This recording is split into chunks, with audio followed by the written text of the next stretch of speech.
नमस्कार मित्रों, मैं सिद्धांत गर्ग उपस्थित हूँ आपके समक्ष एक बार फिर से तेनालीरामन जी की शिक्षाप्रद कहानियों को लेकर।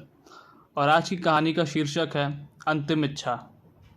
विजयनगर के ब्राह्मण बड़े लालची थे और वे धर्म कर्म की उल्टी सीधी पट्टियाँ पढ़ाकर आए दिन महाराज कृष्णदेव राय को लूटते रहते थे।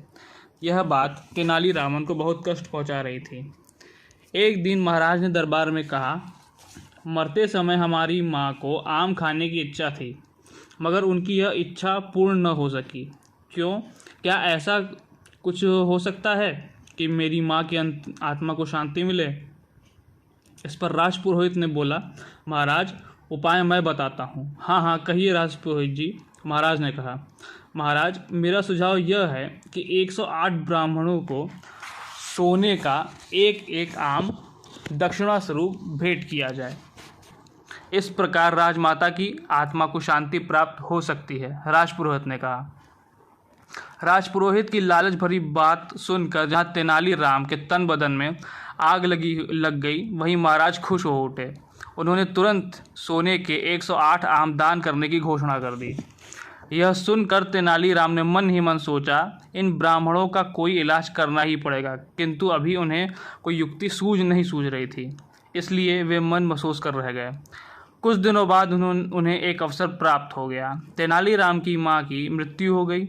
उन्होंने विधिवत उनका अंतिम संस्कार किया और 13वीं के लिए 108 ब्राह्मणों को राजपुरोहित सहित अपने निवास पर आमंत्रित किया।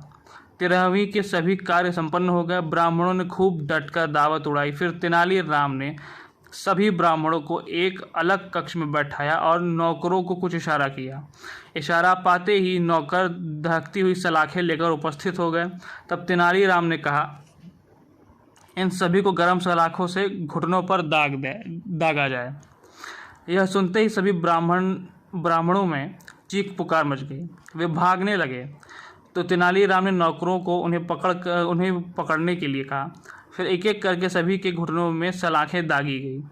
यह बात महाराज तक पहुंची। उन्होंने तेनालीराम को तलब किया और ब्राह्मणों के साथ की गई इस अभद्रता का कारण पूछा।